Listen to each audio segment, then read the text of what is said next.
Жалал Абад шаарында мезгил менен башка аймактардан келген кайрчылар пайда болушат. Алардын саны көбөйүп отуруп, коомдук тамактануучу жайларда, жол кыймылы күчү алып турган көчөлөрдө тилемчилик менен алектенишет. Шаардын иреттүү, маданияттуу, бейпил жашоосуна тоскоолдук келтиришкени үчүн тургундар аларды сыртка чыгаруу керектигин айтышат. Кайрчыларга чынында нааразычылык билдиребиз, ошолорду башка жака кетирип же ошолорду тыйса мамлекет деп суранат электе. Чынында могу Жалал Абад шаарыбыздын же эле Кыргызстанда эле достору менен отурган учурда деле келип кет десең да кетпейт. Эми жок бар болгондо эми анча мынча бересиң, жок болгондо айла жок андачы.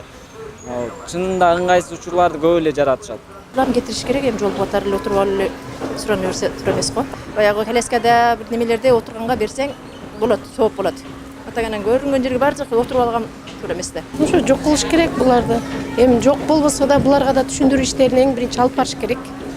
Чтобы отурса дагы элди ээрчибеш керек. Анан мындай эл көп жерге эмес, элде мындай столовой, ресторан, мисалы ошондойлорго вообще кирбеш керек да булар. Анан моундай жолдорго мен маданиятсыздыкка чет мамлекеттен келиши мүмкүн, Кыргызстанга ар түрдүү элдер келиши мүмкүн. Алардан деле бир жакшы мнение калбайт го. Жалал Абад шаардык ички иштер бөлүмүнүн кызматкерлери өткөргөн атайын рейдте 50дөн ашуун лөлү тектүү кайрчылар кармалышкан. Алардын 24-ü Өзбекстандан, калгандары Ош облусунан келгендер. Бирок милиция органдары алардын өздүгүн тактап, тизмеге алууга гана укуктуу. Атайын мыйзам базасынын жоктугунан натыйжалуу иш алып барууга мүмкүн эмес дейт милиция кызматкерлери. Биз тараптан бүгүнкү күндө өзүбүзгө тийиштүү болгон ички иштер министринин буйруктарынын негизинде булардын кол издери алынат, сүрөткө тартылып өзүбүздүн базабызга киргизебиз.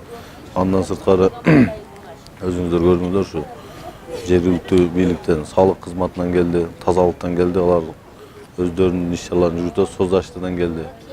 Ошондой эле биз Ош областынын Кара Суу районунун ички иштер бөлүмүнө, ошо жергиликтүү администрациясына, ошондой эле коңшулаш болгон Өзбекстан Республикасынан келген жарандардын жергиликтүү жашаган жерлерине каттарды, сунуш каттарды жөнөтөбүз, ушундай көрүнүштөрдү алдын алуу максатында.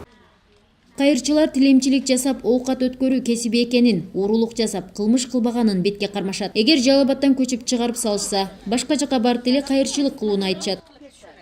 Бизде ата бабамызда кесми экен, берсе алабыз, бермесе жок, өтүрөбүз. Шунчалык кысаган бизди коюшмаяпты. Өзү Кыргызстанга өзү яшар алмаяппын. Документimiz болса, Россиягача документimiz бар. Nima qilishimiz kerak qizim? Bola chaqa boqamiz deb yuramiz da. Boshqa jumishni qila olmaymiz da qizim. Qarib qoldik. Буга чейин тийиштүү кызматтардан коопсуздук жана тартип жагын камсыз кылуу талап кылынып келген. Шаардын аймактык башкаруулары милиция кызматкерлери менен биргеликте рейд өткөрүүнү колго алышат. Мындай аракеттер тазалык жана иреттүүлүк багытында да жүргүзүлмөкчү. Бул рейд мындай немелери бүгүн токтоп калбайт. Мүмкүн мындай ай сайын дагы неме боюнча кылсак, мүмкүн биз ушуну иретке келтире алабызбы деп мен ойлоймун. Азыр мына бизде азыр Өзбекстандык 24 жаран келип отурат да, Бухарадан, Карадариядан, Сырдариядан деп. Мүмкүн ошол себептүү булар биз жакка оодуу деген дагы ой келет да. Кайрчылардын арасында 1 жашка чейинки балдар менен 60тан ашкан карыялар да бар. Алар батирге күнүнө 30 сомдон төлөп жашашат. Ал эми укук коргоо органдары буларга карата мыйзам чараларын иштелип чыгышы керектигин баса белгилешүүдө. Ансыз лөлү тектүү кайрчылар маселеси коомдо көйгөй жарата бермекчи.